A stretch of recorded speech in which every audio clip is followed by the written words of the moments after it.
And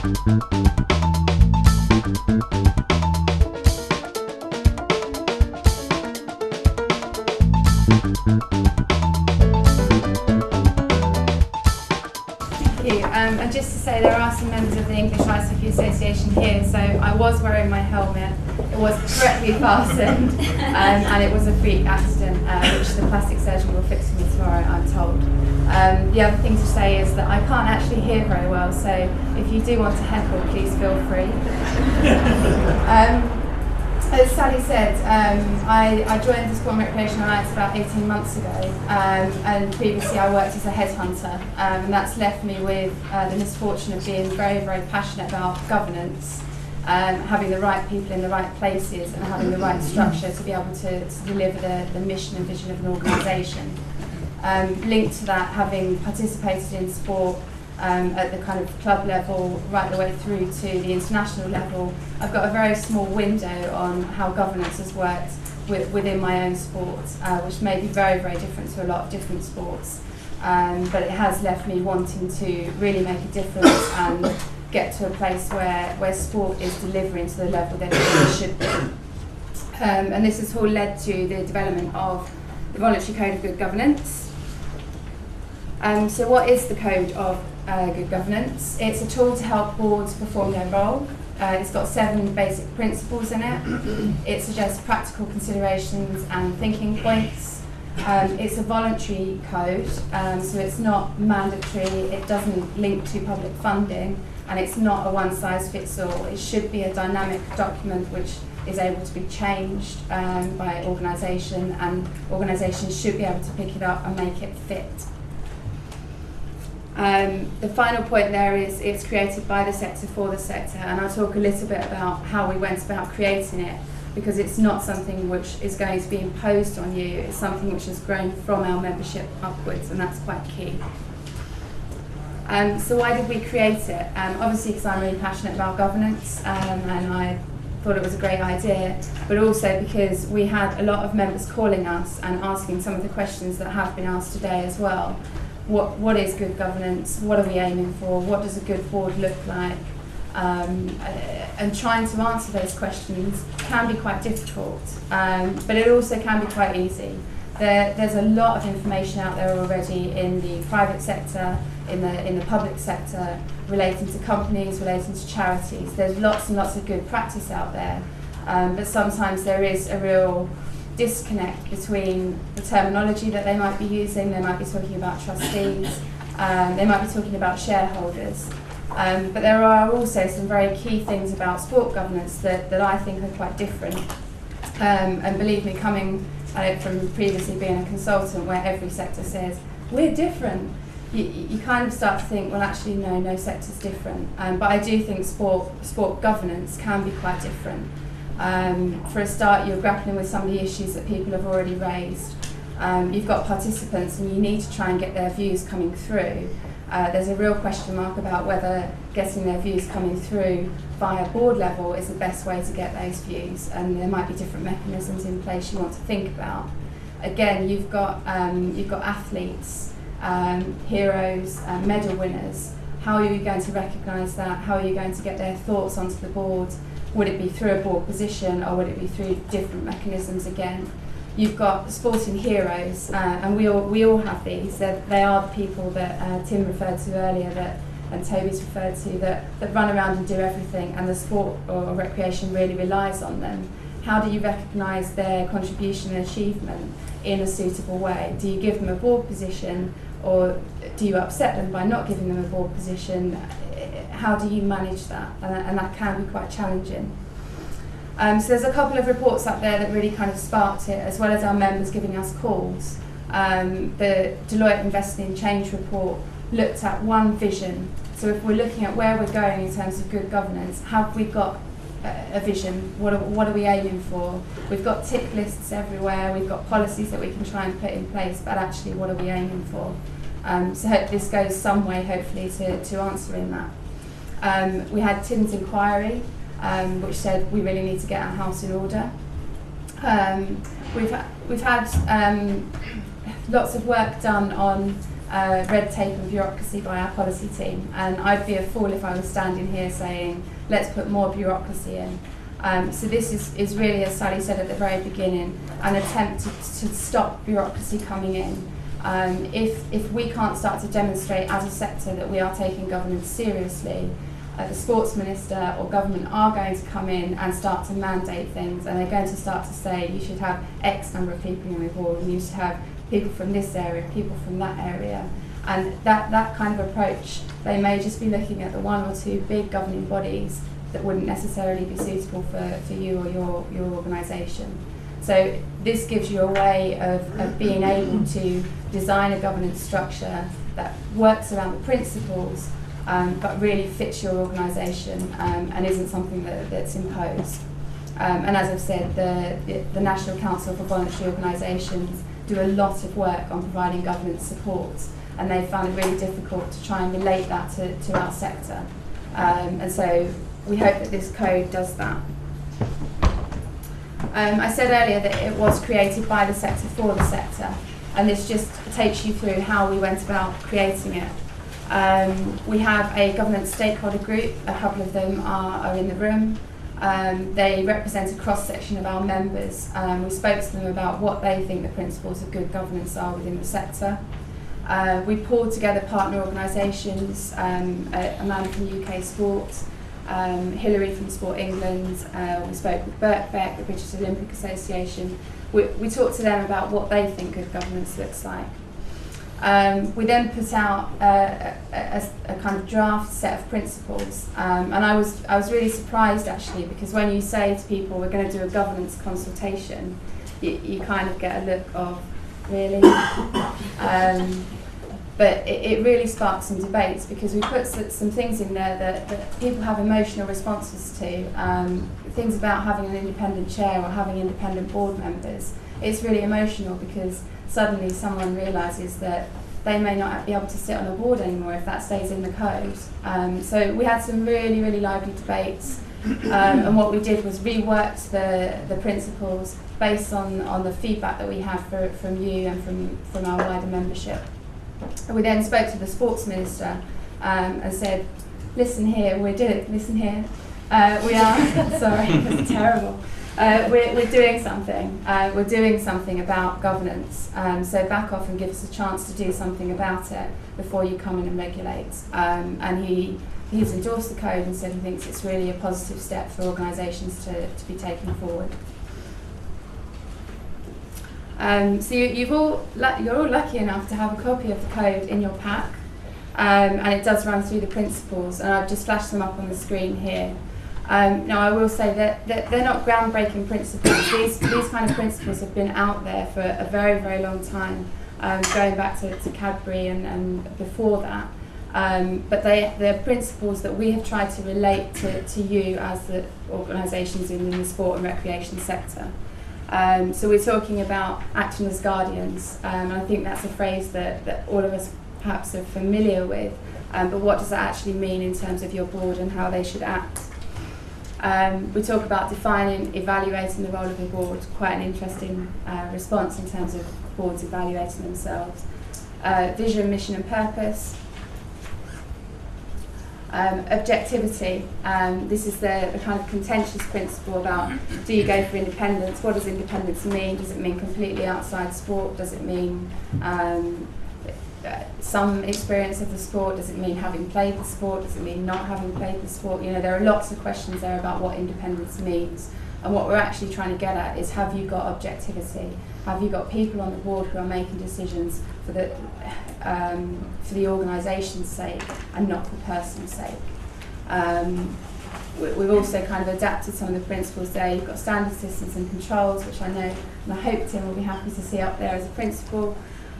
We've got engaging with the sporting landscape, and actually it's wider than that. It's the wider landscape. You've got the health agenda, the education agenda that you're looking at, but also knowing your place with international organisations and how you interact with them and how that feeds into the development of your own organisation and your own sport. So what are we asking members to do?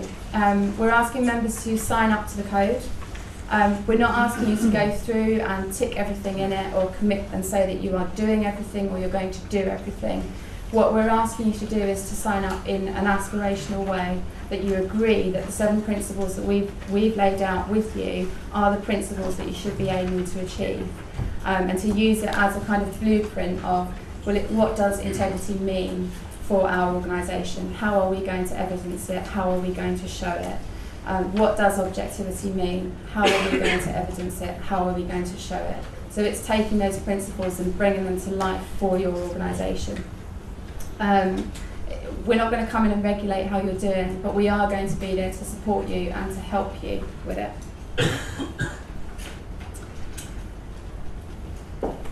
What do you have to do to sign up? You have to achieve board approval. You have to include the code as an objective in your strategic plan. You have to select an individual who will be responsible for the code and for our governance communication. In part, that's so that we've got someone who we can touch in with and see how it's going and give some support to. And you need to let us know that you've done that by filling in a form or sending us a letter, so a little bit of bureaucracy there. I've just got up there is no time frame for implementing it, but obviously if you start to sign up to the code, we would hope that you'll start to look at the principles either on a regular basis at a board meeting, or you'll use it as a kind of day, a strategy day, to really focus on how you are building the structure at the top of your organisation. And just a reminder there, it's not saying that you've done everything. It's not saying that you're going to do everything. There are a lot of practical considerations in there. There are thinking points in there. They are just that, they're thinking points, they're questions. They're supposed to provoke debate within your organisations. And sometimes the journey is what you're looking for. It's not necessarily the outcome, it's the debate and the knowledge that you're making the right decisions and you've had those discussions. I think sign-up to code would be a great idea, obviously, but I think there are a lot of other benefits out there, and I think Tim spoke earlier about the benefits of good governance. For me, I think self-regulation has to come at the top. If you want to stay self-regulated as a sector, we need to be better, because government are looking for the weakest members to come in and regulate at some point. Now, this form of regulation is quite topical at the moment because partly because the government are getting rid of a lot of regulators, so there's not people to come in and check. But it is a way of you taking responsibility, taking ownership, and being that big society that is pushing up rather than having something pushed down on you. I think sustainable development was a key point that came up in a lot of the presentations earlier. If you want your organisation to continue beyond the lifetime of your current administrators, the governance has to be in place. Because if someone suddenly comes out of that structure and everything falls down, then people will leave. And I'd like to think of myself probably as still part of the younger generation. I have high expectations of organisations that I am a member of or I take part in an activity of. And I think more and more so, I'm seeing that in people that are younger than me coming through my sports. They've got a higher expectation, and if they're not getting it back, they will leave, they'll go to different sports. And it's interesting to see that comparatively, as sports sign up to this, it's spurring on other sports because they're seeing that you're competing against each other as much as you're competing against other sectors. And finally, it does give reassurance to stakeholders, whether that is your members, whether that is parents of your members, or whether that is funders or partners.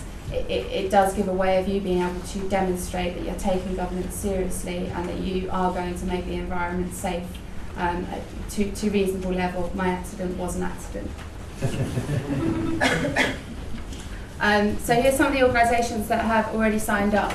And I think it's quite interesting to see that you've got some of the larger funded organisations such as the Amateur Swimming Association, but you've also got some smaller organisations, Parkour UK, which is the free running, and I'm not sure if Eugene's here or not, but one of the smaller organisations, and they're really fortunate because they're just at the start of their development. They've not got lots of history that they're dealing with. If they want to change their board structure, they can just change it. So if they've got problems with people, they can just change it. So it's really great to see them signing up to something which they're working towards from the very beginning. But equally, there are organisations on there that do struggle with some of the issues that have been raised today. And we've had some very interesting debates. One of the things that Sally's allowed me to do over the last few months is go and present the code to boards of our members, and that's very much a service that we're offering, to talk to boards about why signing up to the code is important. We've had some quite interesting debates that have come out of that, getting the balance right between representation and skills-based, whether an independent chair is appropriate, are discussions that we've had, the difficulty of having elected board members and how to overcome this. There's an easy answer. It may not be an easy answer, but change the articles is one of the answers. Change the way that it's structured. That might take some time, and I think you get to the bottom point then. If you can't get a 50% majority to elect the candidates who want to get elected, how are you going to get a 75% majority to change the article? Yeah, I think that's the point. How do you get Turkeys to vote for Christmas? Well, I'd like to think that this is in part something that you can hold up. It's a mandate, but it's not a mandate from us. It's not a mandate from you personally. It's from the sport and recreation sector. And so you're looking at it from other organisations are doing this. Other organisations are saying that this is the way forward within our sector. Are we going to be left behind? You've got to start thinking about ways of persuading people to either get the right people onto the board. So when you're looking at your election processes, what materials are you putting out there? What are you saying in terms of what you need on your boards? But also, is there a way that you can actually change how that process works and if it's appointed or elected? I'm seeing lots of shakes of the heads. Yeah. I think it's worth adding from my day job is change big organisations. It's not about necessarily getting Turkeys to vote for Christmas, but about saying how life will be better when you come out at the end of it. It's about selling. It's not about you should comply. It's about what you're trying to achieve. If that's more medals, more participation, this is an enabler for that to happen. And that is somehow how you get Turkeys to vote for Christmas. It's not about comply because regulators. Yeah, Jeff. Joy, no smoking.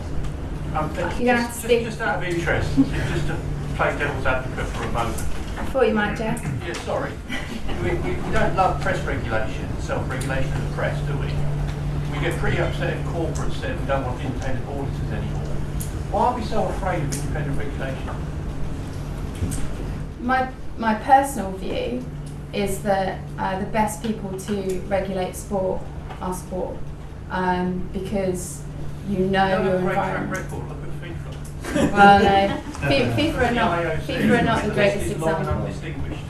FIFA, the IOC, not greatest examples. But in terms of your organisation, I think a lot of the work that I've seen colleagues do at the Sport and Recreation Alliance, a lot of the work that I've been studying in my sports law masters, all looks at when you've got people who don't understand the sector trying to regulate the sector, it causes huge problems, and what happens is sport has to try and manoeuvre its way around because it's often not regulated for in the right way. Okay, agreed. So why can't we get independent people who understand the sector to regulate our sector? It's a good question. I think that the government would have different views on that, given they're getting rid of a lot of regulators. To try and put in new regulators, I think it is unmanageable. But equally then, who gets regulated and who doesn't, because you've got to cut the line somewhere, and you get that divide between we're good enough to be regulated and we're not, we'll just carry on as we are. And I think governance is not about regulation necessarily and tick boxes. Governance is about changing the culture of an organisation, and if you don't do that yourself, then no one else is going to be able to come in and tell you how to do it. I had a thought, Joy, to that answer, and it's just a thought, and that is that, Linda Plowright, Sports Leaders UK, we're regulated because we chose to become a nationally recognised awarding body, so we're regulated from the educational side. We're regulated as an independent by Ofcom. So I think my first answer would have been cost, actually.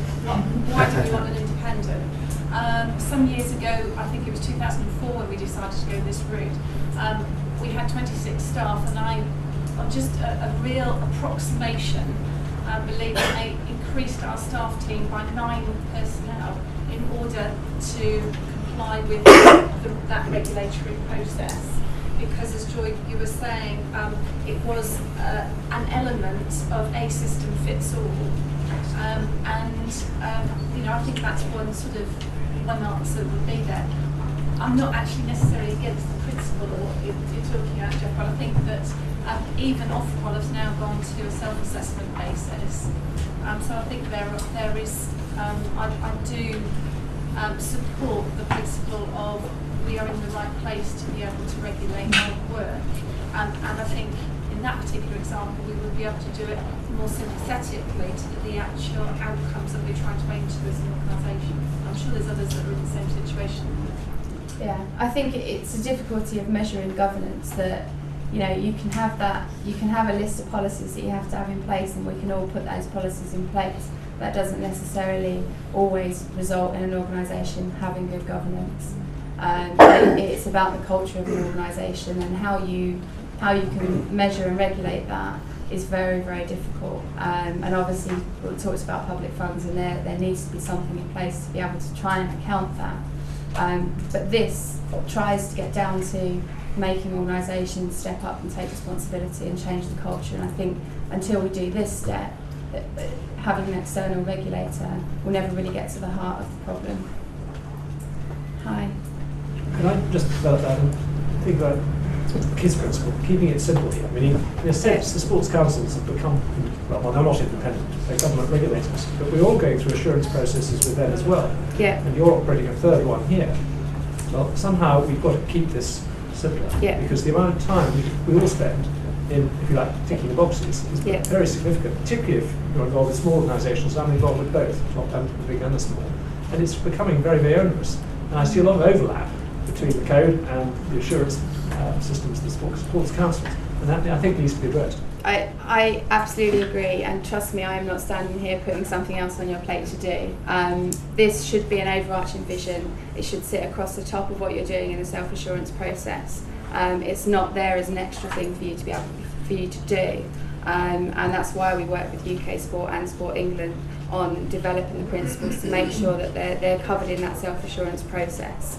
But the other thing that we as an organisation do is we've got 322 members, only 46 of those are Sport England funded, and so we're trying to make that much, much wider. And my sport's not funded, so I'd like it to be better governed. Can we just, I'm sorry, I'm just conscious of the time. So I think, have you finished your slides? Sorry. Joy's very passionate about this topic. You might. I'll whiz through because I know that I'm keeping everyone from coffee. But as I said, we are happy to come along to board meetings. We're happy to present, and we're happy to talk about the code if people want us to do that. The other thing we have done is we've gone out and we've videoed some people talking about some of the principles and what they mean for them, and also how they've tried to embed them within their organisations. And they will be going up onto our website as soon as I've had my surgery and edited them. So they will be up there, and people saying actually what those principles mean in practice, because they are principles, they're kind of blue sky thinking, and bringing it down to practical levels is quite important. The other thing we have done is a way of you being able to demonstrate to funders, to stakeholders that you are taking it seriously, is we've got a certificate that we'll be able to present you with. We've also got a logo that you'll be able to use on your websites and on your materials to demonstrate to organisations that you are taking governance seriously. As you start to use this, they may start to ask you what you're doing, and that may be a way of you moving things forward in your organisation. Finally, just in terms of the self-assurance process, we have also worked on the Smart Sport Resource Bank, and a huge thanks to my colleague Mikkel, who has spent a lot of his time uploading policies from across the sports sector. I know a lot of you spend a lot of time writing policies, and lots of you are writing the same policies at the same time. There are some already out there. They are being loaded up onto our website, and you should be able to find them. If you can't, there's a page where you can request a policy, and that will come to me and Mikkel, and we'll deal with it as quickly as we possibly can. I am now finished.